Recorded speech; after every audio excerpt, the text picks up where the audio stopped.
संत का निंदक महा अतताई,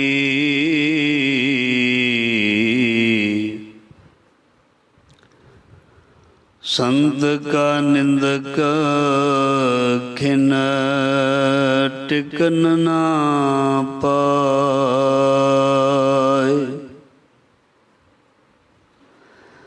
संत का निंदक महात्यारा,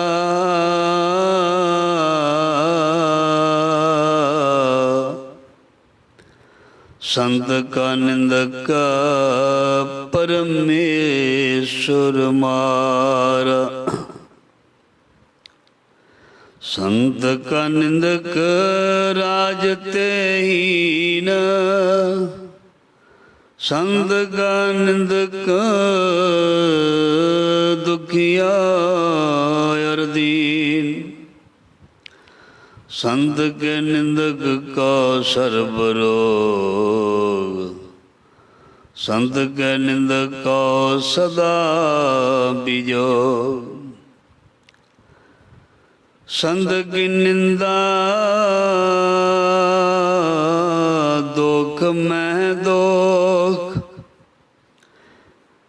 नानक संत पावै, संत पावै ता उसका पी होए मोख। कबीर सब ते हम बुरे,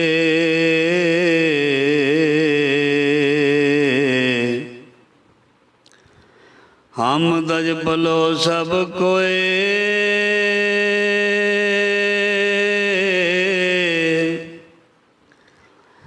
जिन ऐसा कर बुझिया,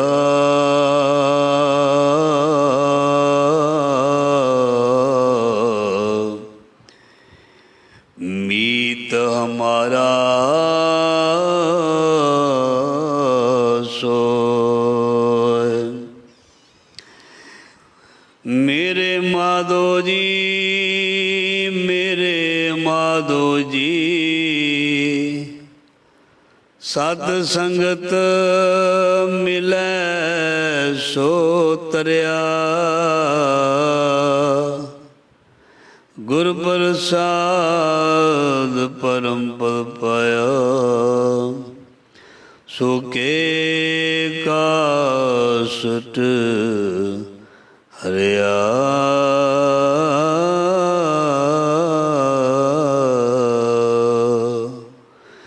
ज़ारा ज़हूर हाजरा हजूर, सर्व कला भरपूर समर्थ गुरु लोक परलोक दे रखियक भगत वशल।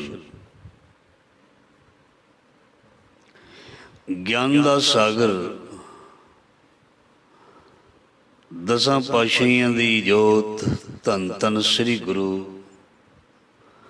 ग्रंथ साहब जी महाराज सतगुरु जी दी पावन पवित्र गोद हजूरी दे विच गुरु शब्द दे नाल जुड़ बैठी गुरु प्यारे साध संगत जी, धनता दे योग आप सब वडभागे हो। गुरु साहब ने कृपा की है, जीवन का बचिया समा रहिंदा समा मुड़ पातशाह जी ने सफल करन दा बहुत ही प्यारा मौका बख्शिया। सो गुरु महाराज जी मेहर करन, दया करन, इस समय नूं गुरु की कृपा नाल सफल कर सकीए। क्योंकि जदों तक असी जुड़ांगे नहीं उदों तक असी समय नूं सफल नहीं कर पावांगे। जदों तक समय दे नाल ना चलांगे उदों तक सफल नहीं हो पावांगे। जदों तक समय नूं विसारी जावांगे, समय नूं छड्डी जावांगे, असी सफल नहीं होवांगे। इस करके समय दे नाल, समय दे मुताबक चलण दे लई सानूं सतगुरु जी ने आख्या। बहुत वार श्रवण किया। समय दी कदर, समय दी कदर जिसनों आ गई उस दी जिंदगी और जिंदगी का समा सुहावना वधिया चंगा बन जाता है। जिसनों समय की कदर ना होई, जिसनों समय की पहचान ना आई, ध्यान देना उसका जीवन जिहड़ा एक बोझ की तरह चिंता दे विच पिया होया, परेशानी दे विच पिया होया जीवन जिहड़ा वो लंघदा। सो समा राजा भी बना दिंदा, समा फकीर भी बना दिंदा, समा नूर भी दे दिंदा, समा नूर तो हीना भी कर दिंदा। समा बुलंदी ते भी लै जांदा है, समा बुलंदी तो धरती ते भी लै आउंदा। पर यह साडे ते निर्भर करदा है असी समय नूं किस तरह बतीत करदे हां, किस तरह समय नूं लैंदे। समा ते चलदा ही पिया, समय ने रुकना नहीं, समय ने चल ही जाना है। कोई कुछ करे या ना करे, समय ने लंघी जाना। पर लंघदे हुए समय नूं जे कोई पछाण लो, जे कोई जान लो, उसका जीवन जिहड़ा है वो सफल हो जाएगा। उसकी यात्रा जिहड़ी है सफल हो जाएगी। सो इसलिए साडी जिंदगी का अनमोल समा जिहड़ा हुंदा, जिंदगी सारी अमृत वेला, पर गुरमत के अनुसार जो 8 पहर बने हुंदे हन जां 24 घंटे हैं, उन्हां दे मुताबक असी अमृत वेले उठ के इशनान करके अपने जीवन के अनमोल सवास के समय नूं सफल करने दे लई गुरु शब्द दे नाल, गुरु चरनां दे नाल जुड़दे हाँ। इसलिए असी कह सकते हाँ साडी जिंदगी का ये जिहड़ा समा है, इहदे विच कोई भी कोई शक नहीं है, ये बिल्कुल समा जिहड़ा सफल हो रहा।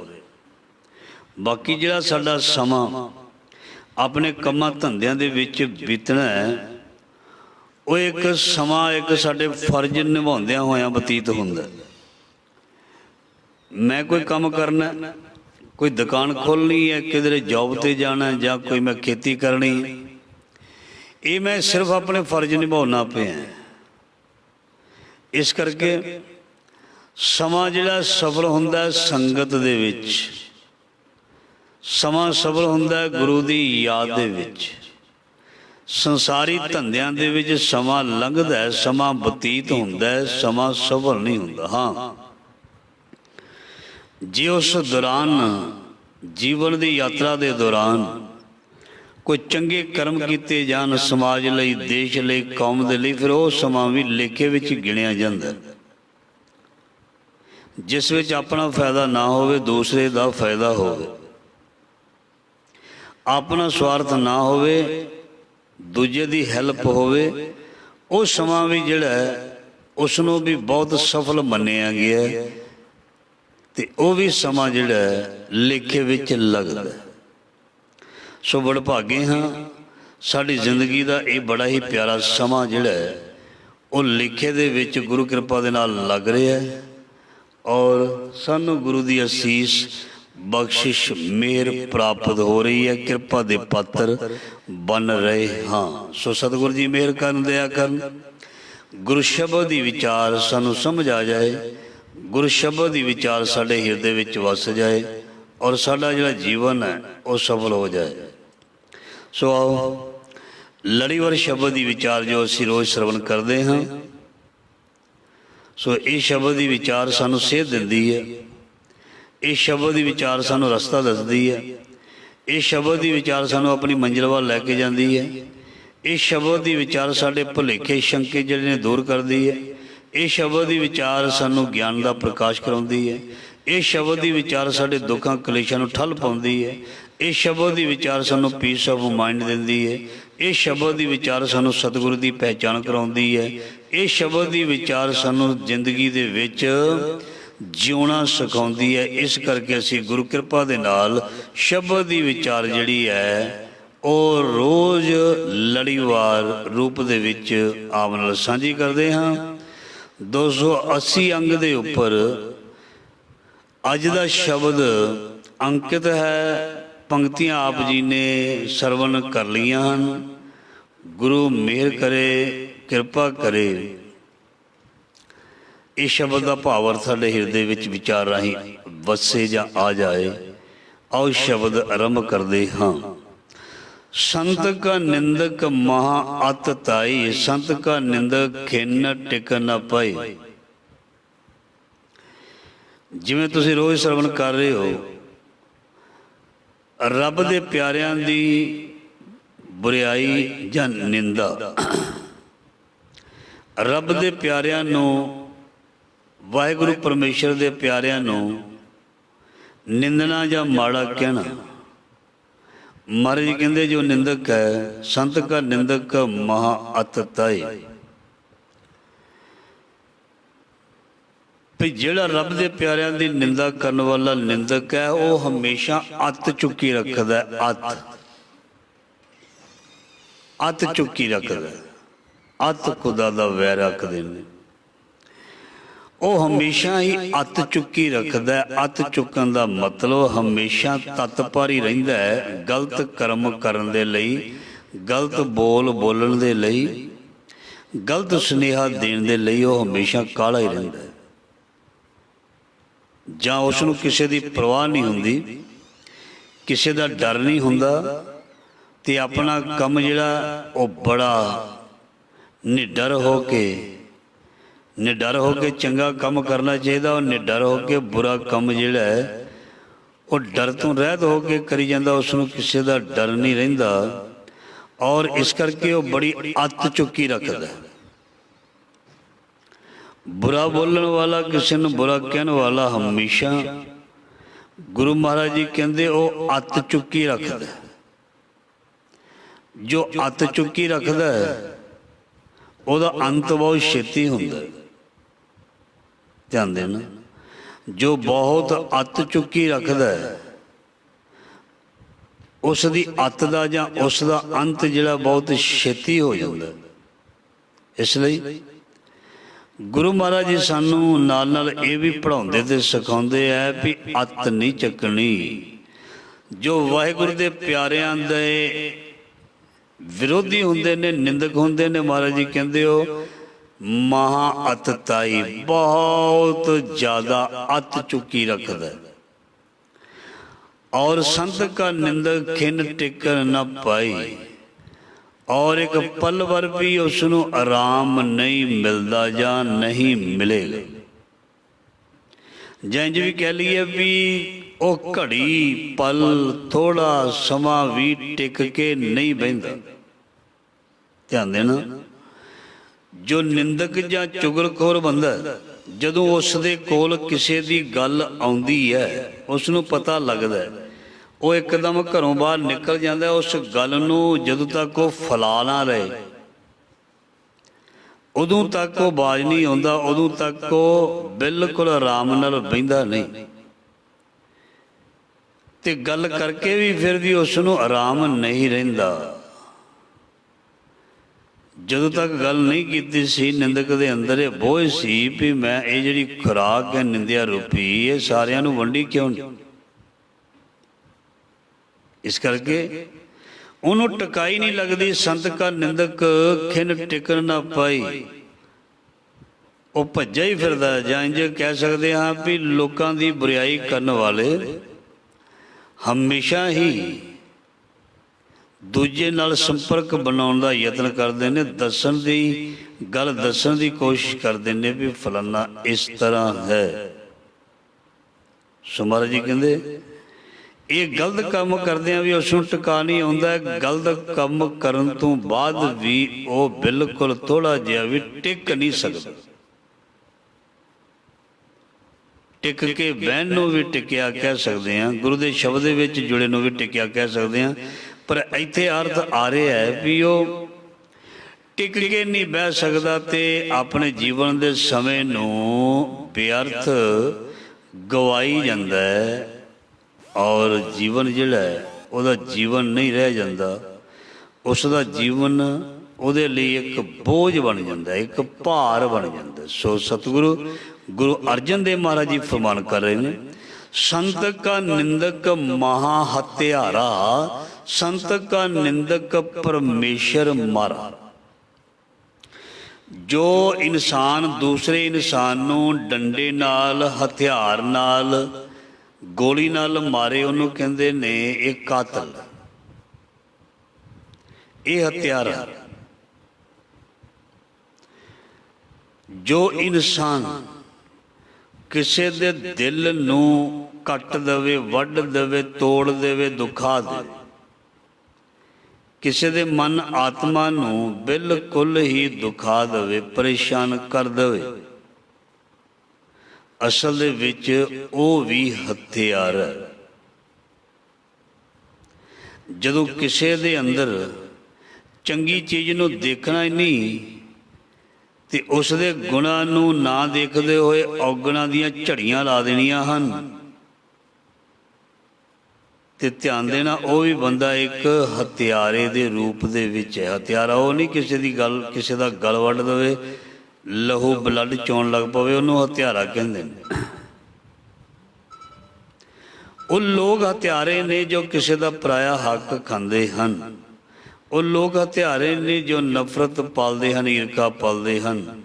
ਲੋਕ ਹਥਿਆਰੇ ਨੇ ਜੋ ਦੂਜੇ ਦੇ ਨੁਕਸਾਨ ਕਰਨ ਦੀ ਹਮੇਸ਼ਾ ਹੀ ਸੋਚਦੇ ਹਨ, ਜੋ ਆਪਣਾ ਭਲਾ ਲੋਚਦੇ ਹਨ, ਦੂਸਰੇ ਦਾ ਬੁਰਾ। ਮਹਾਰਾਜ ਜੀ ਕਹਿੰਦੇ ਉਹ ਅਸਲ ਦੇ ਵਿੱਚ ਹਥਿਆਰੇ ਲੋਕ ਹਨ। ਸੋ ਐਸੇ ਹਥਿਆਰੇ ਜਿਨ੍ਹਾਂ ਨੂੰ ਸਜ਼ਾ ਬਹੁਤ ਪੱਕੀ ਹੈ।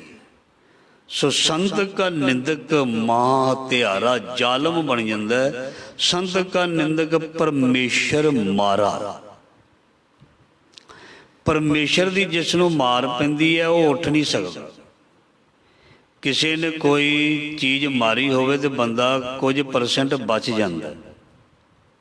ਜਾਂਦਾ ਕਿਸੇ ਨਾ ਕਿਸੇ ਤਰੀਕੇ ਦੇ ਨਾਲ। ਕੋਈ ਲੜਾਈ ਝਗੜੇ 'ਚ ਕਿਸੇ ਦੀ ਹੱਥੋਂ ਪਾਈ ਜ਼ਿਆਦਾ ਹੋਈ ਹੋਵੇ ਔਰ ਜ਼ਿਆਦਾ ਕਰਕੇ ਬਚ ਹੀ ਜਾਂਦੇ ਨੇ, ਸੱਟ ਜ਼ਰੂਰ ਲੱਗ ਜਾਂਦੀ, ਬਚ ਜਾਂਦੇ ਨੇ, ਮੌਤ ਨਹੀਂ ਹੁੰਦੀ। ਪਰ ਮਹਾਰਾਜ ਜੀ ਕਹਿੰਦੇ ਜਿਹੜਾ ਬੁਰਾਈ ਕਰਨ ਵਾਲਾ ਹੈ, ਜੋ ਨਿੰਦਿਆ ਕਰਨ ਵਾਲਾ ਹੈ, ਉਹ ਬਿਲਕੁਲ ਪਰਮੇਸ਼ਰ ਵੱਲੋਂ ਮਾਰਿਆ ਜਾਂਦਾ, ਫਿਟਕਾਰਿਆ ਜਾਂਦਾ। ਜਿਸ ਨੂੰ ਰੱਬ ਫਿਟਕਾਰ ਦੇਵੇ ਉਹਦੀ ਸਮਝੋ ਮੌਤ ਹੈ। ਜਾਂ ਇੰਝ ਕਹਿ ਲਈਏ, ਜਦੋਂ ਕਿਸੇ ਦੀ ਇੱਜ਼ਤ ਨਾ ਰਹੇ, ਤਾਰ ਹੋ ਜਾਵੇ, ਤੇ ਉਹ ਇੱਕ ਬਹੁਤ ਵੱਡੀ ਮਾਰ ਹੁੰਦੀ ਹੈ। ਜਿਉਂਦੇ ਜੀ ਕਿਸੇ ਚੀਜ਼ ਦੇ ਲਈ ਤੜਫੀ ਜਾਣਾ ਉਹ ਮਾਰ ਹੁੰਦੀ ਹੈ, ਉਹ ਮਰਨਾ ਹੁੰਦਾ। ਜ਼ਿੰਦਗੀ ਜਿਉਂਦੇ ਹੋਏ ਕਿਸੇ ਚੀਜ਼ ਦੁਆਰਾ ਇੰਨਾ ਦੁਖੀ ਹੋਣਾ, ਇੰਨਾ ਜ਼ਿਆਦਾ ਦੁਖੀ ਹੋਣਾ, ਆਪਣੇ ਆਪ ਨੂੰ ਭੰਨਣਾ ਤੇ ਫੰਡਣਾ ਸ਼ੁਰੂ ਕਰ ਦੇਣਾ, ਇਹ ਇੱਕ ਮਾਰ ਹੁੰਦੀ ਹੈ। ਸੋ ਪਾਤਸ਼ਾਹ ਜੀ ਫਰਮਾਨ ਕਰਦੇ ਨੇ, ਇਸ ਤਰ੍ਹਾਂ ਜੋ ਸਿਫਤ ਕਰਨ ਦੀ ਬਜਾਏ ਕਿਸੇ ਦੀ ਨਿੰਦਿਆ ਕਰਦਾ ਹੈ, ਸੰਤ ਕਾ ਨਿੰਦਕ ਪਰਮੇਸ਼ਰ ਮਾਰਾ, ਉਹ ਰੱਬ ਵੱਲੋਂ ਮਾਰਿਆ ਜਾਂਦਾ ਹੈ, ਫਟਕਾਰਿਆ ਜਾਂਦਾ ਹੈ, ਦੁਤਕਾਰਿਆ ਜਾਂਦਾ ਹੈ, ਕੱਢਿਆ ਜਾਂਦਾ ਹੈ, ਤੇ ਉਸ ਨੂੰ ਫਿਰ ਕੋਈ ਵੀ ਆਪਣੇ ਮੁੱਖ ਨਹੀਂ ਲਾਉਂਦਾ। ਜਾਂ ਇੰਝ ਕਹਿ ਲਈਏ, ਉਸ ਨਾਲ ਕੋਈ ਵੀ ਰਾਬਤਾ ਕੋਈ ਵੀ ਰੱਖਣਾ ਨਹੀਂ ਚਾਹੁੰਦਾ। ਕਿਉਂ? ਕਿਉਂਕਿ ਜੋ ਪਰਮੇਸ਼ਰ ਵੱਲੋਂ ਫਟਕਾਰ ਦਿੱਤਾ ਗਿਆ ਉਸ ਨੂੰ ਕੋਈ ਕਿਵੇਂ ਆਪਣੇ ਨਾਲ ਜੋੜ ਲਵੇ, ਆਪਣੇ ਕੋਲ ਬਿਠਾ ਲਵੇ। ਸੋ ਜਿਸ ਨੂੰ ਪਰਮੇਸ਼ਰ ਨੇ ਹੀ ਮਾਰ ਦੇ ਦਿੱਤੀ। ਪਰਮੇਸ਼ਰ ਦੁਨੀਆ ਨੂੰ ਜਿਵਾਲਦਾ ਹੈ, ਮਾਰਨ ਦਾ ਮਤਲਬ ਇਹ ਹੈ ਵੀ ਇਹਦੇ ਅੰਦਰੋਂ ਜਿਹੜੀਆਂ ਚੰਗਿਆਈਆਂ ਉਹ ਖਤਮ ਹੋ ਗਈਆਂ, ਬੁਰਾਈਆਂ ਜਿਹੜੀਆਂ ਉਹ ਸ਼ੇਰ ਬਣ ਕੇ ਅੱਗੇ ਆ ਗਈਆਂ, ਅਤੇ ਜਿਹੜੀਆਂ ਬੁਰਾਈਆਂ ਨੇ ਉਹ ਇਸ ਨੂੰ ਖਰਾਬ ਕਰਨਗੀਆਂ, ਇਸ ਨੂੰ ਤੰਗ ਕਰਨਗੀਆਂ। ਇਸ ਕਰਕੇ ਹੀ ਅਸੀਂ ਸਤਿਗੁਰੂ ਤੋਂ ਇਹ ਸਿੱਖਿਆ ਲਈਦੀ ਹੈ ਵੀ ਸਾਡੀ ਜ਼ਿੰਦਗੀ ਬਣ ਕੇ ਬੀਤੇ, ਨਾ ਕਿ ਕੋਈ ਹੋਰ ਚੀਜ਼। ਸੋ ਸਾਨੂੰ ਕਿਸੇ ਤਰ੍ਹਾਂ ਦੀ ਮਾਰ ਨਾ ਸਮੇਂ ਦੁਆਰਾ ਪਵੇ, ਇਸ ਲਈ ਆਪਣੇ ਸਤਿਗੁਰੂ ਦੇ ਨਾਲ ਜੁੜੇ ਰਹਿਣ ਦੀ ਜ਼ਰੂਰਤ ਹੈ। ਅਸੀਂ ਕਿਸੇ ਨੂੰ ਕਦੀ ਵੀ ਬੁਰਾ ਨਾ ਆਖੀਏ, ਇਹ ਸਾਨੂੰ ਸਤਿਗੁਰੂ ਤੋਂ ਅਸੀਸ ਲੈਣ ਦੀ ਜ਼ਰੂਰਤ ਹੈ। ਨਹੀਂ ਤੇ ਮਹਾਰਾਜ ਜੀ ਕਹਿੰਦੇ ਪੰਕਤੀ ਇਹ ਤੇਰੇ ਤੇ ਵੀ ਢੁਕਣੀ ਹੋਰ ਤੇਰੇ ਲਈ ਹੈ, ਹੋਰ ਕਿਸ ਦੇ ਲਈ ਹੈ। ਸੰਤ ਕਾ ਨਿੰਦਕ ਮਹਾ ਹਤਿਆਰਾ, ਸੰਤ ਕਾ ਨਿੰਦਕ ਪਰਮੇਸ਼ਰ ਮਾਰਾ। ਮਾਰ ਪੈਂਦੀ ਹੈ। ਸੰਤ ਕਾ ਨਿੰਦਕ ਰਾਜ ਤੇ ਹੀਨ। ਰਾਜ ਦਾ ਮਤਲਬ ਹੁੰਦੇ ਨੇ ਤਮਾਮ ਸੁੱਖ। ਇਹ ਉਹ ਨਹੀਂ ਜਿਹਦੇ ਸਿਰ 'ਤੇ ਕੋਈ ਤਾਜ ਹੋਵੇ, ਜਿਹਦੇ ਕੋਲ ਜਾਂ ਪੋਲੀਟੀਕਲ ਪਾਵਰ ਹੋਵੇ, ਉਹਨੂੰ ਰਾਜੇ ਕਹਿੰਦੇ ਨੇ। ਜਿੰਨੇ ਵੀ ਅਸੀਂ ਲੋਕ ਹਾਂ, ਅਸੀਂ ਸਾਰੇ ਰਾਜੇ। ਜੋ ਆਪਣੀ ਦਸਾਂ ਨੌਆਂ ਦੀ ਕਿਰਤ ਕਰਕੇ ਖਾਂਦਾ ਨਾ, ਕਿਸੇ ਕੋਲੋਂ ਮੰਗਦਾ ਨਹੀਂ, ਉਸ ਦੇ ਵਿੱਚ ਰਾਜਾ। ਜੋ ਸਬਰ ਤੇ ਸੰਤੋਖ ਰੱਖਦਾ, ਗੁਰੂ ਦਾ ਸ਼ੁਕਰਾਨਾ ਵੀ ਕਰਦਾ, ਦਸਵੰਧ ਵੀ ਕਰਦਾ, ਸੇਵਾ ਵੀ ਕਰਦਾ, ਉਹ ਰਾਜਾ ਹੁੰਦਾ। ਜਿਸ ਦੀ ਭੁੱਖ ਘਟ ਗਈ ਹੋਵੇ, ਜਿਸ ਦੀ ਭੁੱਖ ਮਿਟ ਗਈ ਹੋਵੇ, ਤ੍ਰਿਪਤੀ ਹੋ ਜਾਏ, ਉਸ ਨੂੰ ਰੱਜਿਆ ਜਾਂ ਰਾਜਾ ਕਹਿ ਸਕਦੇ ਹਾਂ। ਸੋ ਐਸੇ ਸੁੱਖ ਜਿਹੜੇ ਰਾਜ ਦੀ ਤਰ੍ਹਾਂ ਪ੍ਰਤੀਤ ਹੁੰਦੇ ਨੇ। ਸੋ ਮਹਾਰਾਜ ਜੀ ਕਹਿੰਦੇ ਰੱਬ ਦੇ ਪਿਆਰਿਆਂ ਨੂੰ ਬੁਰਾ ਕਹਿਣ ਵਾਲਿਆਂ ਦੇ ਉਹ ਸਾਰੇ ਸੁੱਖ ਜਿਹੜੇ ਨੇ ਦੁੱਖ ਵਿੱਚ ਤਬਦੀਲ ਹੋ ਜਾਂਦੇ ਨੇ। ਔਰ ਜਿਹੜਾ ਉਸ ਨੂੰ ਸੁੱਖ ਮਿਲਿਆ ਹੁੰਦਾ, ਕਈ ਵਾਰ ਉਹ ਸੁੱਖ ਵੀ ਉਹਦਾ ਸਦਾ ਲਈ ਚਲਿਆ ਜਾਂਦਾ। ਜਿਹੜਾ ਰਾਜ ਉਹ ਕਰਦਾ ਹੁੰਦਾ ਨਾ, ਸਮਾਜ 'ਤੇ, ਘਰ 'ਤੇ, ਮੁਹੱਲੇ 'ਤੇ, ਦੇਸ਼ 'ਤੇ, ਸਟੇਟ 'ਤੇ, ਲੋਕਾਂ 'ਤੇ, ਉਹ ਪ੍ਰਭਾਵ ਰੱਬ ਖਤਮ ਕਰ ਦਿੰਦਾ। ਤੁਸੀਂ ਦੇਖਣਾ ਲੀਡਰ ਲੋਕਾਂ ਨੂੰ ਦੇਖਣਾ, ਕਈ ਵਾਰ ਕੁਝ ਸਮੇਂ ਉਹਨਾਂ ਦਾ ਪ੍ਰਭਾਵ ਬਹੁਤ ਜ਼ਿਆਦਾ ਸੀਜਾ ਹੁੰਦਾ, ਅਤੇ ਕਈ ਵਾਰ ਉਹਨਾਂ ਦਾ ਪ੍ਰਭਾਵ ਜਿਹੜਾ ਬਿਲਕੁਲ ਹੀ ਘਟ ਜਾਂਦਾ। ਉਹਨਾਂ ਨੂੰ ਕੋਈ ਆਪਣੇ ਘਰ ਨਹੀਂ ਵਾੜਨਾ ਚਾਹੁੰਦਾ। ਉਹਨਾਂ ਦੇ ਕੋਲ ਰਾਜ ਸੀ, ਉਹਨਾਂ ਦੇ ਕੋਲ ਸੁੱਖ ਸੀ, ਉਹਨਾਂ ਦੇ ਕੋਲ ਤਾਕਤ ਸੀ, ਪਰ ਜਦੋਂ ਉਹਨਾਂ ਨੇ ਦੁਰਵਰਤੋਂ ਕੀਤੀ ਆਪਣੀ ਇਸ ਤਾਕਤ ਦੀ, ਜਦੋਂ ਉਹਨਾਂ ਨੇ ਇਸਤੇਮਾਲ ਗਲਤ ਕੀਤਾ ਕਿਸੇ ਨੂੰ ਲੁੱਟਣ ਦੇ ਲਈ, ਕਿਸੇ ਦਾ ਸ਼ੋਸ਼ਣ ਕਰਨ ਦੇ ਲਈ, ਆਪਣੀ ਤਾਕਤ ਦਾ ਇਸਤੇਮਾਲ ਕੀਤਾ, ਤੇ ਮਹਾਰਾਜ ਜੀ ਕਹਿੰਦੇ ਉਹ ਫਿਰ ਬੰਦਾ ਸੁੱਖਾਂ ਤੋਂ ਹੀਨ ਹੋ ਗਿਆ।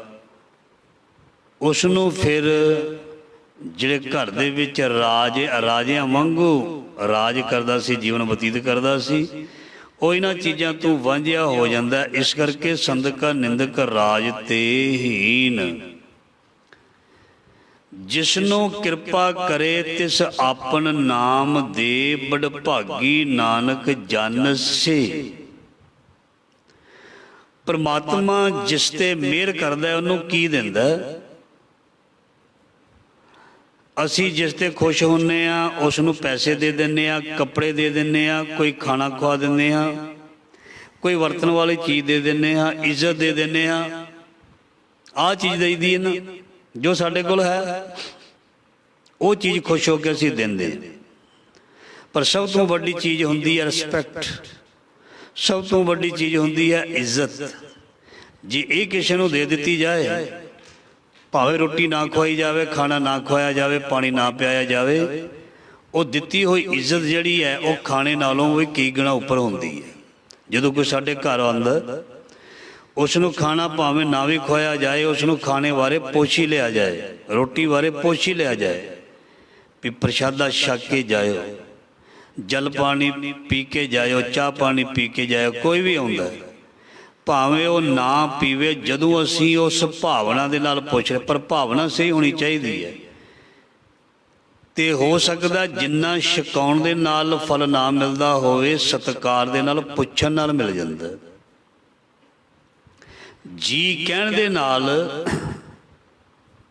ਖੁਸ਼ੀ ਮਿਲ ਜਾਂਦੀ ਹੈ, ਜੀ ਸੁਣਨ ਦੇ ਨਾਲ ਖੁਸ਼ੀ ਮਿਲ ਜਾਂਦੀ ਹੈ। ਇਸ ਕਰਕੇ ਰੱਬ ਜਦੋਂ ਖੁਸ਼ ਹੁੰਦਾ, ਪਰਮਾਤਮਾ ਜਦੋਂ ਖੁਸ਼ ਹੁੰਦਾ ਤੇ ਇਸ ਨੂੰ ਕੀ ਦਿੰਦਾ? ਸਭ ਤੋਂ ਕੀਮਤੀ ਵਸਤੂ ਨਾਮ। ਸਭ ਤੋਂ ਕੀਮਤੀ ਵਸਤੂ ਮਹਾਰਾਜ ਆਪਣਾ ਸਿੰਘਾਸਣ ਹੀ ਦੇ ਦਿੰਦੇ ਨੇ, ਆ ਦਿੰਦੇ ਨੇ। ਜਦੋਂ ਅਸੀਂ ਖੁਸ਼ ਹੁੰਦੇ ਹਾਂ ਤੇ ਦੂਸਰੇ ਨੂੰ ਪਦਾਰਥ ਦਿੰਦੇ ਆ ਨਾ। ਜਦੋਂ ਮਹਾਰਾਜ ਖੁਸ਼ ਹੁੰਦੇ ਨੇ, ਮਹਾਰਾਜ ਜੀ ਸਾਰਾ ਕੁਛ ਆਪਣਾ ਰੂਪ ਜਿਹੜਾ ਉਹੀ ਆਪਣੇ ਸੇਵਕ ਨੂੰ ਦੇਣ ਦੀ ਕੋਸ਼ਿਸ਼ ਕਰਦੇ ਨੇ। ਕਿਵੇਂ? ਆਓ ਜੁੜੀਏ ਇੱਕ ਪ੍ਰਮਾਣ ਦੇ ਨਾਲ। ਗੁਰੂ ਹਰਗੋਬਿੰਦ ਮਹਾਰਾਜ ਜੀ, ਜਿਸ ਨੂੰ ਕਿਰਪਾ ਕਰੇ ਤਿਸ ਆਪਨ ਨਾਮ ਦੇ ਬੜਭਾਗੀ ਨਾਨਕ ਜਨ ਸੇ। ਸੋ 13ਵੀਂ ਅਸ਼ਟਪਦੀ ਦਾ ਆਖਰੀ ਪਦ ਹੈ। ਸੋ ਗੁਰੂ ਮਹਾਰਾਜ ਜੀ ਮਿਹਰ ਕਰਨ, ਕਿਰਪਾ ਕਰਨ, ਦਇਆ ਕਰਨ। ਇਹ ਮਿਹਰ ਕਿਰਪਾ ਕਿਵੇਂ ਪ੍ਰਾਪਤ ਹੁੰਦੀ ਹੈ? ਸਤਿਗੁਰੂ ਜੀ ਸਾਨੂੰ ਦੱਸਦੇ। ਸੋ ਧਿਆਨ ਦੇਣਾ, ਪੰਕਤੀਆਂ ਚੱਲ ਰਹੀਆਂ ਸਨ। ਸੰਤ ਕਾ ਨਿੰਦਕ ਮਹਾ ਤਾਈ, ਸੰਤ ਕਾ ਨਿੰਦਕ ਖਿਨ ਟਿਕ ਨ ਪਾਏ, ਸੰਤ ਕਾ ਨਿੰਦਕ ਮਹਾ ਹਥਿਆਰਾ, ਸੰਤ ਕਾ ਨਿੰਦਕ ਪਰਮੇਸ਼ਰ ਮਾਰਾ, ਸੰਤ ਕਾ ਨਿੰਦਕ ਰਾਜ ਤੇ ਹੀਨ, ਸੰਤ ਕਾ ਨਿੰਦਕ ਦੁਖੀਆ ਅਰਦੀਨ। ਸੋ ਖਿਮਾ ਕਰਨਾ, ਆਖਰੀ ਪੰਕਤੀਆਂ ਆਪ ਜੀ ਦੇ ਨਾਲ ਸਾਂਝੀਆਂ ਹੋ ਗਈਆਂ। 2-3 ਪੰਕਤੀਆਂ ਬਾਕੀ ਬਚੀਆਂ ਨੇ। ਸੰਤ ਕਾ ਨਿੰਦਕ ਰਾਜ ਤੇ ਹੀਨ, ਸੰਤ ਕਾ ਨਿੰਦਕ ਦੁਖੀਆ ਅਰਦੀਨ, ਸੰਤ ਕੇ ਨਿੰਦਕ ਕੋ ਸਰਬ ਰੋਗ, ਸੰਤ ਕੇ ਨਿੰਦਕ ਕੋ ਸਦਾ ਵਿਜੋਗ। ਸੰਸਾਰ ਦੇ ਵਿੱਚ ਜਿਹੜਾ ਨਿੰਦਕ ਹੈ ਉਹ ਸਦਾ ਹੀ ਦੁਖੀ ਰਹਿੰਦਾ ਹੈ, ਔਰ ਸੰਤ ਕੇ ਨਿੰਦਕ ਕੋ ਸਰਬ ਰੋਗ। ਰੱਬ ਦੇ ਪਿਆਰਿਆਂ ਦੀ ਬੁਰਾਈ ਕਰਨ ਵਾਲਾ ਹਮੇਸ਼ਾ ਹੀ ਅਰੋਗੀ ਬਣਿਆ ਰਹਿੰਦਾ ਹੈ। ਹਮੇਸ਼ਾ ਹੀ ਰੋਗ ਦਾ ਮਤਲਬ ਉਹ ਨਹੀਂ ਵੀ ਜਿਹੜੇ ਡਾਕਟਰਾਂ ਵੱਲੋਂ ਸਹੀ ਕੀਤੇ ਜਾਂਦੇ ਨੇ ਦਵਾਈ ਦੇ ਕੇ ਉਹਨੂੰ ਵੀ ਰੋਗ ਕਹਿੰਦੇ, ਉਹਨੂੰ ਹੀ ਰੋਗ ਦਿੰਦੇ ਕਹਿੰਦੇ ਨੇ। ਰੋਗ ਲਿਖੇ ਨੇ ਆਦ ਵਿਆਦ ਉਪਾਦ, ਤਿੰਨੇ ਤਾਪ ਨਿਵਾਰਨ ਹਾਰਾ, ਦੁੱਖ ਹੰਤਾ ਸੁਖਰਾਸ। ਤਨ ਦੇ ਰੋਗ ਵੀ ਨੇ, ਮਨ ਦੇ ਰੋਗ ਵੀ ਨੇ, ਤੇ ਪੂਰਬਲੇ ਕਰਮਾਂ ਦੇ ਰੋਗ ਵੀ ਨੇ। ਇਹਦਾ ਇਲਾਜ ਵੀ ਅਲੱਗ-ਅਲੱਗ ਹੈ। ਤਨ ਦੇ ਰੋਗਾਂ ਦਾ ਇਲਾਜ ਅਲੱਗ ਹੈ, ਮਨ ਦੇ ਰੋਗਾਂ ਦਾ ਇਲਾਜ ਅਲੱਗ ਹੈ, ਕਰਮ ਰੋਗ ਜਿਸ ਨੂੰ ਲੱਗ ਜਾਂਦੇ ਨੇ ਉਹਦਾ ਵੀ ਇਲਾਜ ਅਲੱਗ ਹੈ। ਸੋ ਜਿਹੜਾ ਇਸ ਤਰ੍ਹਾਂ ਦਾ ਮਨੁੱਖ ਹੈ, ਦੂਸਰੇ ਦੀ ਬੁਰਾਈ ਕਰਨ ਵਾਲਾ, ਮਹਾਰਾਜ ਜੀ ਕਹਿੰਦੇ ਜਿੰਨੇ ਵੀ ਰੋਗ ਨੇ ਇੱਕ ਤਰ੍ਹਾਂ ਦੇ ਨਹੀਂ। ਆਦ ਵਿਆਦ ਉਪਾਦ, ਸੰਤ ਕੇ ਨਿੰਦਕ ਕੋ ਸਰਬ ਰੋਗ। ਸਰਬ ਦਾ ਮਤਲਬ ਸਾਰੇ, ਜਿੰਨੇ ਵੀ ਨੇ। ਇੱਕ ਰੋਗ ਲੱਗ ਜਾਂਦਾ ਜਾਵੇ ਤੇ ਬੰਦਾ ਉੱਠਦਾ ਨਹੀਂ, ਖੜਦਾ ਨਹੀਂ, ਬਹਿੰਦਾ ਨਹੀਂ, ਤੁਰਦਾ ਨਹੀਂ। ਜਿਹਨੂੰ ਜਿੰਨੇ ਵੀ ਰੋਗ ਤਮਾਮ ਸਾਰੇ ਦੇ ਸਾਰੇ ਚਿੰਬੜ ਜਾਣ, ਉਹਦਾ ਕੀ ਹਾਲ ਹੋਏਗਾ? ਇਸ ਕਰਕੇ ਮਹਾਰਾਜ ਜੀ ਸਾਨੂੰ ਦੱਸਣਾ ਹੀ ਚਾਹੁੰਦੇ ਨੇ, ਕਦੀ ਵੀ ਕਿਸੇ ਨੂੰ ਗਲਤ ਨਹੀਂ ਕਹਿਣਾ, ਕਦੀ ਵੀ ਕਿਸੇ ਦੀ ਬੁਰਾਈ ਨਿੰਦਿਆ ਨਹੀਂ ਕਰਨੀ, ਨਹੀਂ ਤੇ ਰੋਗਾਂ ਦਾ ਸ਼ਿਕਾਰ ਹੋ ਜਾਏਗਾ। ਤਨ ਤੇ ਮਨ ਜਿਹੜਾ ਇਹ ਦੁਖੀ ਹੋ ਜਾਏਗਾ, ਇਹ ਪਰੇਸ਼ਾਨ ਹੋ ਜਾਏਗਾ। ਸੋ ਇਸ ਲਈ ਸੰਤ ਕੇ ਨਿੰਦਕ ਕੋ ਸਰਬ ਰੋਗ, ਸੰਤ ਕੇ ਨਿੰਦਕ ਕੋ ਸਦਾ ਵਿਜੋਗ। ਵਿਜੋਗ ਦਾ ਮਤਲਬ ਵਿਛੋੜਾ, ਵਿਛੋੜੇ ਦਾ ਮਤਲਬ ਤੜਫ, ਤੜਫ ਦਾ ਮਤਲਬ ਦੁਖੀ ਹੋਣਾ, ਦੁਖੀ ਹੋਣ ਦਾ ਮਤਲਬ ਵੀ ਸ਼ਾਂਤੀ ਦਾ ਚਲੇ ਜਾਣਾ। ਉਹ ਮਨੁੱਖ ਹਮੇਸ਼ਾ ਹੀ ਵਿਛੋੜੇ ਦੇ ਵਿੱਚ ਤੇ ਵਿਜੋਗ ਦੇ ਵਿੱਚ ਰਹਿੰਦਾ ਹੈ। ਉਹ ਮਨੁੱਖ ਵਿਛੋੜਾ ਸਭ ਤੋਂ ਵੱਡਾ ਪਰਮਾਤਮਾ ਦਾ ਮੰਨਿਆ, ਪ੍ਰੀਤਮ ਦਾ ਮੰਨਿਆ, ਕੰਤ ਦਾ ਮੰਨਿਆ। ਇੱਥੇ ਕੰਤ ਅਸੀਂ ਆਪਣੇ ਰੱਬ ਨੂੰ ਕਹਿਣਾ। ਸਭ ਤੋਂ ਵੱਡਾ ਵਿਛੋੜਾ ਉਸ ਨੂੰ ਮੰਨਿਆ ਜਿਸ ਨੂੰ ਬਾਣੀ ਵਿੱਚ ਲਿਖਿਆ, ਇੱਕ ਘੜੀ ਨਾ ਮਿਲਤੇ ਤਾਂ ਕਲਯੁਗ ਹੋਤਾ। ਇਹਦਾ ਮਤਲਬ ਵੱਡਾ ਵਿਛੋੜਾ। ਇੱਕ ਖਿੰਨ ਪਲ ਵਿਸਰੇ ਤੂੰ ਸੁਆਮੀ, ਜਾਣੋ ਬਰਸ 85। ਇੱਕ ਪਲ ਕਹਿੰਦੇ ਵਿਛੋੜਾ ਪੈਂਦਾ ਤੇ ਇਦਾਂ ਲੱਗਦਾ ਜਿਵੇਂ 50 ਬਰਸ ਹੋ ਗਏ ਹੋਣ। ਇਸ ਕਰਕੇ ਵਿਛੋੜਾ ਜਿਹੜਾ ਹੈ ਉਹ ਬਹੁਤ ਪਰੇਸ਼ਾਨ ਕਰਦਾ। ਰੱਬ ਦਾ ਵਿਛੋੜਾ ਰੱਬ ਦੇ ਪਿਆਰਿਆਂ ਨੂੰ ਪਰੇਸ਼ਾਨ ਕਰਦਾ, ਸੰਸਾਰ ਦੀਆਂ ਚੀਜ਼ਾਂ ਵਸਤੂਆਂ ਦਾ ਵਿਛੋੜਾ ਉਹ ਆਮ ਬੰਦੇ ਨੂੰ ਤੰਗ ਕਰਦਾ। ਸੋ ਮਹਾਰਾਜ ਜੀ ਫਰਮਾਨ ਕਰਦੇ ਨੇ, ਜੋ ਨਿੰਦਕ ਹੈ ਉਹ ਸਦਾ ਹੀ ਵਿਛੋੜੇ ਦੇ ਵਿੱਚ ਰਹੇਗਾ। ਉਹਨੂੰ ਪ੍ਰਮਾਤਮਾ ਦਾ ਵਿਛੋੜੇ ਦੇ ਦੁੱਖ ਨਹੀਂ ਲੱਗਦਾ। ਉਸ ਨੂੰ ਸੰਸਾਰ ਦੀ ਹਰ ਚੀਜ਼ ਦੇ ਵੱਲੋਂ ਇੱਕ ਵਿਛੋੜੇ ਦਾ ਮੈਸੇਜ ਮਿਲੇਗਾ, ਜਿਵੇਂ ਉਹ ਉਸ ਚੀਜ਼ ਤੋਂ ਟੁੱਟ ਗਿਆ ਹੋਵੇ, ਉਹ ਵਾਂਝਾ ਹੋ ਗਿਆ ਹੋਵੇ, ਉਹ ਅਲੱਗਾ ਜਾਂ ਵੱਖਰਾ ਹੋ ਗਿਆ ਹੋਵੇ। ਉਸ ਨੂੰ ਇਸ ਤਰ੍ਹਾਂ ਲੱਗਦਾ, ਉਸ ਤਰ੍ਹਾਂ ਲੱਗੇਗਾ। ਸੋ ਇਸ ਲਈ ਸੰਤ ਕੀ ਨਿੰਦਾ ਦੋਖ ਮਹਿ ਦੋਖ, ਰੱਬ ਦੇ ਪਿਆਰਿਆਂ ਦੀ ਨਿੰਦਾ ਕਰਨੀ ਬਹੁਤ ਹੀ ਮਾੜਾ ਇੱਕ ਕਰਮ ਹੈ। ਪਰ ਆਖਰੀ ਪੰਕਤੀ ਵਿੱਚ ਮਹਾਰਾਜ ਜੀ ਰੋਜ਼ ਸਾਨੂੰ ਦੱਸਦੇ ਨੇ, ਨਾਨਕ ਸੰਤ ਭਾਵੇ ਤਾਂ ਉਸ ਕਾ ਪੀ ਹੋਏ ਮੋਖ। ਮੋਖ ਦਾ ਮਤਲਬ ਮੋਕਸ਼, ਮੁਕਤੀ। ਜੇ ਰੱਬ ਦਾ ਪਿਆਰਾ ਚਾਹੇ ਤੇ ਉਸ ਨੂੰ ਵੀ ਤਾਰ ਸਕਦਾ, ਜਿਹਦੇ ਤਰਨ ਦੀ ਕੋਈ ਗੱਲਬਾਤ ਹੀ ਨਹੀਂ। ਜੋ ਕਦੀ ਸੋਚ ਨਹੀਂ ਸਕਦਾ ਮੈਂ ਤਰ ਸਕਦਾ, ਗੁਰੂ ਉਹਨਾਂ ਨੂੰ ਤਰਦਾ। ਜਿਸ ਬਿਮਾਰੀ ਦਾ ਅਜੇ ਤੱਕ ਕੋਈ ਇਲਾਜ ਹੀ ਨਹੀਂ ਲੱਭਾ, ਇਲਾਜ ਹੀ ਨਹੀਂ ਹੈ, ਉਹਦਾ ਇਲਾਜ ਜੋ ਕਰ ਦੇਵੇ ਉਹਨੂੰ ਕਹਿੰਦੇ ਨੇ ਪੂਰਨ, ਉਹਨੂੰ ਕਹਿੰਦੇ ਨੇ ਕਾਬਲ। ਕੋਈ ਨਵੀਂ ਬਿਮਾਰੀ ਚੱਲੀ ਹੈ ਜਾਂ ਚਲਦੀ ਹੈ, ਜੇ ਉਸ ਦਾ ਕੋਈ ਇਲਾਜ ਕਰ ਦੇਵੇ ਫਿਰ ਮੰਨਿਆ ਜਾਂਦਾ ਵੀ ਇਹ ਬੰਦਾ ਕਾਬਲ ਹੈ। ਤੇ ਨਹੀਂ ਤੇ ਬੁਖਾਰ ਦੀ ਦਵਾਈ ਦੇ ਦੇਣੀ, ਖੰਘ ਦੀ ਦਵਾਈ ਦੇ ਦੇਣੀ, ਇਹ ਤੇ ਲੋਕੀ ਆਪ ਹੀ ਨੁਕਸੇ ਤਿਆਰ ਕਰਕੇ ਘਰ ਬਣਾ ਕੇ ਪੀ ਲੈਂਦੇ ਨੇ, ਖਾ ਲੈਂਦੇ ਨੇ, ਤੰਦਰੁਸਤ ਹੋ ਜਾਂਦੇ ਨੇ। ਜਿਹੜੀ ਬਿਮਾਰੀ ਦਾ ਇਲਾਜ ਨਹੀਂ, ਡਾਕਟਰ ਉਸ ਬਿਮਾਰੀ ਦਾ ਇਲਾਜ ਕਰੇ ਫਿਰ ਉਸ ਨੂੰ ਕਾਬਲ ਸਮਝਿਆ ਜਾਂਦਾ। ਜੇ ਡਾਕਟਰ ਜਵਾਬ ਦੇਵੇ, ਇਸ ਜਵਾਬ ਦੇ ਦੇਵੇ, ਫਿਰ ਉਸ ਦੀ ਲਿਆਕਤ, ਯੋਗਤਾ ਦੇ ਉੱਪਰ ਵੀ ਸਵਾਲ ਚਿੰਨ੍ਹ ਲੱਗ ਜਾਂਦਾ। ਜੇ ਉਹ ਕਹਿੰਦਾ ਵੀ ਮੇਰੇ ਵੱਸ ਦੀ ਗੱਲ ਨਹੀਂ, ਉਹਨੂੰ ਪ੍ਰਸ਼ੰਸਾ ਨਹੀਂ ਮਿਲਦੀ। ਉਹਦਾ ਕੰਮ ਹੈ ਰੋਗੀ ਦਾ ਰੋਗ ਦੂਰ ਕਰਨਾ। ਹਾਂ, ਉਹ ਵੱਖਰੀ ਗੱਲ ਹੈ, ਕਿਸੇ ਦੀ ਜ਼ਿੰਦਗੀ ਦੇ ਸਵਾਦ ਸਬਾਕੀ ਨਾ ਹੋਣ ਤੇ ਫਿਰ ਕੋਈ ਕੁਛ ਨਾ ਕਰ ਸਕਦਾ ਹੋਵੇ। ਪਰ ਜੇ ਕੋਈ ਕੁਛ ਕਰ ਸਕਦਾ ਹੋਵੇ ਤੇ ਉਹ ਕਰੇ ਨਾ, ਜਵਾਬ ਦੇ ਦੇਵੇ, ਉਹ ਕਾਬਲ ਨਹੀਂ ਹੁੰਦਾ, ਉਹ ਭਗੌੜਾ ਹੁੰਦਾ। ਭਗੌੜੇ ਦਾ ਮਤਲਬ ਜਿਹੜਾ ਭੱਜ ਜਾਂਦਾ, ਆਪਣੇ ਫਰਜ਼ ਤੋਂ ਭੱਜਣ ਵਾਲਾ ਵੀ ਭਗੌੜਾ। ਜੋ ਇਨਸਾਨੀ ਫਰਜ਼ ਨਾ ਨਿਭਾਏ ਉਹ ਵੀ ਇੱਕ ਭਗੌੜਾ ਇਨਸਾਨ ਹੁੰਦਾ। ਸੋ ਇਸ ਲਈ ਜੋ ਸਾਡਾ ਸਤਿਗੁਰ ਹੈ, ਜੋ ਸਾਡਾ ਸਤਿਗੁਰ ਵੈਦ ਹੈ, ਇਹ ਕਿਸੇ ਨੂੰ ਵੀ ਜਵਾਬ ਨਹੀਂ ਦਿੰਦਾ ਵੀ ਮੈਂ ਇਸ ਦਾ ਇਲਾਜ ਨਹੀਂ ਕਰਨਾ, ਇਸ ਨੂੰ ਚੁੱਕ ਕੇ ਘਰ ਨੂੰ ਲੈ ਜਾਓ। ਡਾਕਟਰ ਸਾਹਿਬਾਨ ਕਹਿ ਦਿੰਦੇ ਨੇ ਮਰੀਜ਼ ਨੂੰ ਲੈ ਜਾਓ ਘਰ, ਬਈ ਅਸੀਂ ਹੁਣ ਕੁਝ ਨਹੀਂ ਕਰ ਸਕਦੇ, ਹੁਣ ਸਾਡੇ ਹੱਥ ਵੱਸ ਦੀ ਗੱਲ ਨਹੀਂ ਹੈ।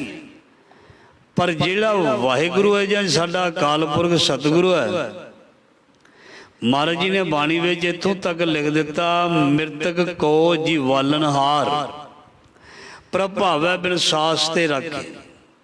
ਸਤਿਗੁਰ ਚਾਹੇ ਕਿਸੇ ਦੀ ਧੌਣ ਲੱਥੀ ਹੋਵੇ, ਡਿੱਗੀ ਹੋਵੇ, ਤੇ ਉਹਨੂੰ ਵੀ ਮੁੜ ਜੋੜ ਕੇ ਜਾਨ ਪਾ ਸਕਦਾ।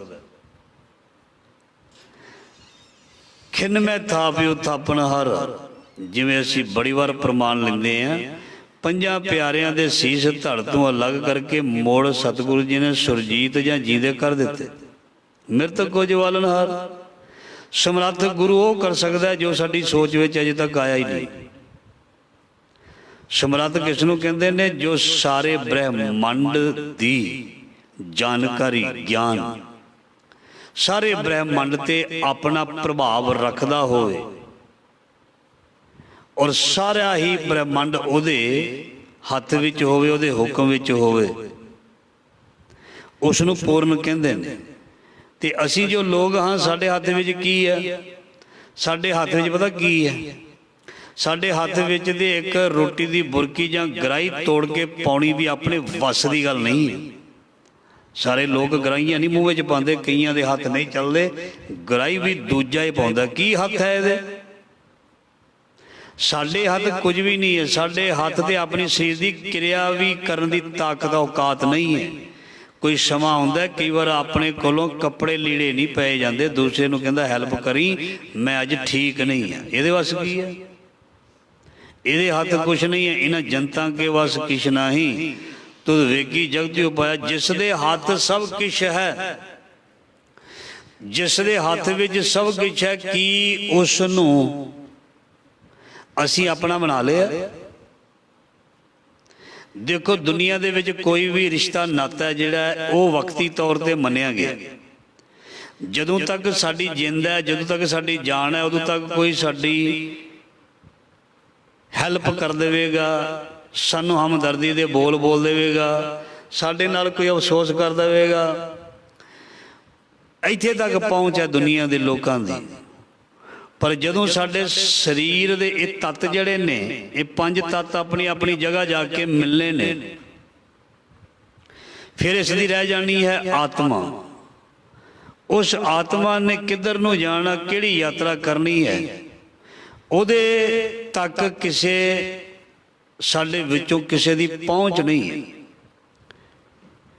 ਉਸ ਆਤਮਾ ਦੀ ਹਾਮੀ ਭਰ ਸਕੀਏ, ਉਸ ਆਤਮਾ ਦੇ ਨਾਲ ਜਾ ਕੇ ਪੇਸ਼ ਹੋ ਸਕੀਏ, ਅਸੀਂ ਉੱਥੇ ਤੱਕ ਜਾ ਨਹੀਂ ਸਕਦੇ। ਸਾਡੀ ਸਾਂਝ ਕੇਵਲ ਹੁੰਦੀ ਹੈ ਘਰ ਤੋਂ ਲੈ ਕੇ ਜਿੰਨਾ ਸ਼ਮਸ਼ਾਨ ਘਾਟ ਦੂਰ ਹੁੰਦਾ ਨਾ, ਇੰਨੀ ਕੁ ਹੁੰਦੀ ਹੈ, ਉਹ ਤੋਂ ਅੱਗੇ ਨਹੀਂ। ਉਹ ਤੋਂ ਅੱਗੇ ਕੌਣ ਚੱਲਦਾ? ਉਹ ਚੱਲਦਾ ਜਿਸ ਨੂੰ ਅਸੀਂ ਯਾਦ ਬਹੁਤ ਘੱਟ ਕੀਤਾ, ਜਿਸ ਨੂੰ ਅਸੀਂ ਯਾਦ ਬਹੁਤ ਜ਼ਿੰਦਗੀ ਵਿੱਚ ਘੱਟ ਕੀਤਾ। ਸਾਡਾ ਰਾਮ, ਸਾਡਾ ਵਾਹਿਗੁਰੂ, ਸਾਡਾ ਅੱਲਾ ਈਸ਼ਵਰ ਪ੍ਰਭੂ ਭਗਵਾਨ, ਇਹ ਸਾਡੇ ਨਾਲ ਹਮੇਸ਼ਾ ਚੱਲੇਗਾ ਜਦੋਂ ਅਸੀਂ ਸਰੀਰ ਨੂੰ ਤਿਆਗਣਾ। ਸੋ ਪੰਕਤੀ ਆਈ ਸੀ, ਨਾਨਕ ਸੰਤ ਭਾਵੇ ਤਾਂ ਉਸ ਕਾ ਵੀ ਹੋਏ ਮੋਖ। ਜੇ ਸਾਡਾ ਸਤਿਗੁਰ, ਜੇ ਕੋਈ ਰੱਬ ਦਾ ਪਿਆਰਾ ਚਾਹੇ ਤਾਂ ਉਸ ਨੂੰ ਵੀ ਮੁਕਤ ਕਰ ਸਕਦਾ, ਉਸ ਦੀ ਵੀ ਮੁਕਤੀ ਕਰ ਸਕਦਾ। ਜੋ ਦੁਨੀਆ ਦੇ ਵਿੱਚ ਬਿਲਕੁਲ ਚੰਗਾ ਨਹੀਂ ਹੈ। ਇਸ ਲਈ ਪੰਕਤੀ ਚੱਲ ਰਹੀ ਸੀ ਵੀ ਰੱਬ ਜਿਹੜਾ ਜਦੋਂ ਖੁਸ਼ ਹੁੰਦਾ, ਸਭ ਤੋਂ ਪਹਿਲਾਂ ਸਾਨੂੰ ਕੀ ਦਿੰਦਾ? ਉਹ ਸਭ ਤੋਂ ਮਹਿੰਗੀ ਦਾਤ ਜਿਹੜੀ ਹੈ ਉਹ ਨਾਮ ਦੇ ਦਿੰਦਾ, ਨਾਮ ਦੇ ਦਿੰਦਾ। ਨਾਮ ਨੂੰ ਬਹੁਤ ਵੱਡੀ ਦਾਤ ਮੰਨਿਆ ਗਿਆ। ਨਾਮ ਦੇ ਵਿੱਚ ਦੁਨੀਆ ਦੀ ਹਰ ਵਸਤੂ ਹੈ। ਤੰਦਰੁਸਤੀ ਹੈ, ਇੱਜ਼ਤ ਹੈ, ਸ਼ੋਭਾ ਹੈ, ਵਡਿਆਈ, ਸੁੱਖ ਹੈ, ਸ਼ਾਨ ਹੈ, ਮਾਣ ਹੈ ਤੇ ਸੈਟਿਸਫੈਕਸ਼ਨ ਹੈ, ਖੁਸ਼ੀ ਹੈ, ਆਨੰਦ ਹੈ, ਖੇੜਾ ਹੈ, ਚਾਅ ਹੈ, ਸੱਦਰ ਹੈ, ਰੀਝ ਹੈ। ਇਹ ਸਾਰੀਆਂ ਚੀਜ਼ਾਂ ਨਾਮ ਦੇ ਵਿੱਚ। ਸੋ ਨਾਮ ਦੀ ਸਮਝ ਪਹਿਲਾਂ ਲੱਗਣੀ ਬਹੁਤ ਜ਼ਰੂਰੀ ਹੈ, ਤਾਂ ਹੀ ਅਸੀਂ ਨਾਮ ਮੰਗਾਂਗੇ। ਜਦੋਂ ਤੱਕ ਕਿਸੇ ਚੀਜ਼ ਦੀ ਸਾਨੂੰ ਪਹਿਚਾਣ ਨਾ ਆਵੇ, ਅਸੀਂ ਦੁਕਾਨ ਤੋਂ ਉਹ ਚੀਜ਼ ਖਰੀਦਦੇ ਨਹੀਂ। ਪਹਿਲਾਂ ਅਸੀਂ ਦੁਕਾਨਦਾਰ ਨੂੰ ਪੁੱਛਦੇ ਹਾਂ, ਇਹ ਚੀਜ਼ ਨਵੀਂ ਆਈ ਹੈ, ਇਹ ਚੀਜ਼ ਕਦੀ ਵੇਖੀ ਨਹੀਂ। ਉਹ ਫਿਰ ਸਾਨੂੰ ਚੰਗੀ ਤਰ੍ਹਾਂ ਸਮਝਾਉਂਦਾ, ਇਹ ਚੀਜ਼ ਜੇ ਤੁਸੀਂ ਲੈ ਕੇ ਜਾਓਗੇ, ਇਹਦੀ ਵਰਤੋਂ ਦੇ ਨਾਲ ਤੁਸੀਂ ਦੇਖੋ ਇੰਨੀ ਵਧੀਆ, ਇੰਨੇ ਵਧੀਆ ਰਹੋਗੇ, ਜਾਂ ਸਮੇਂ ਨੂੰ ਇੰਨਾ ਚੰਗਾ ਕਰ ਲਓਗੇ, ਜਾਂ ਤੁਹਾਨੂੰ ਇੰਨੀ ਵਧੀਆ ਸਹੂਲਤ ਮਿਲ ਜਾਏਗੀ ਜੇ ਇਹ ਚੀਜ਼ ਤੁਸੀਂ ਇਸ ਤਰ੍ਹਾਂ ਵਰਤਦੇ ਹੋ, ਖਰੀਦਦੇ ਹੋ। ਜਦੋਂ ਉਸ ਚੀਜ਼ ਦੇ ਬਾਰੇ ਗਿਆਨ ਹੋ ਜਾਂਦਾ, ਇੰਪੋਰਟੈਂਸ ਦਾ ਪਤਾ ਲੱਗ ਜਾਂਦਾ, ਫਿਰ ਅਸੀਂ ਉਹ ਚੀਜ਼ ਘਰ ਲਿਆ ਕੇ ਉਸ ਦਾ ਇਸਤੇਮਾਲ ਕਰਦੇ ਹਾਂ ਤੇ ਗੁਆਂਢੀਆਂ ਨੂੰ ਵੀ ਦੱਸਦੇ ਹਾਂ, ਅਸੀਂ ਆਹ ਇੱਕ ਨਵੀਂ ਚੀਜ਼ ਲੈ ਕੇ ਆਏ, ਇਹਦਾ ਫਾਇਦਾ ਬੜਾ, ਤੁਸੀਂ ਵੀ ਲੈ ਆਓ। ਕਦੋਂ? ਜਦੋਂ ਉਸ ਬਾਰੇ ਗਿਆਨ ਹੋਇਆ। ਜਦੋਂ ਸਾਨੂੰ ਨਾਮ ਬਾਰੇ ਪੂਰਨ ਗਿਆਨ ਹੋਏਗਾ ਤੇ ਫਿਰ ਅਸੀਂ ਨਾਮ ਰੂਪੀ ਵਸਤੂ ਨੂੰ ਖਰੀਦਣ ਦੇ ਲਈ ਅੱਗੇ ਵਧਾਂਗੇ। ਫਿਰ ਅਸੀਂ ਨਾਮ ਰੂਪੀ ਵਸਤੂ ਨੂੰ ਪ੍ਰਾਪਤ ਕਰਾਂਗੇ। ਫਿਰ ਹੀ ਅਸੀਂ ਨਾਮ ਦੀ, ਸ਼ਬਦ ਦੀ, ਗੁਰੂ ਗ੍ਰੰਥ ਸਾਹਿਬ ਮਹਾਰਾਜ ਜੀ ਦੀ ਕਦਰ ਕਰਾਂਗੇ। ਫਿਰ ਅਸੀਂ ਆਪਣਾ ਸਮਾਂ ਕੱਢ ਕੇ ਗੁਰੂ ਦੀ ਗੋਦ ਵਿੱਚ ਬੈਠਾਂਗੇ। ਉਸ ਨੂੰ ਕਦਰਦਾਨ ਕਹਿੰਦੇ ਨੇ।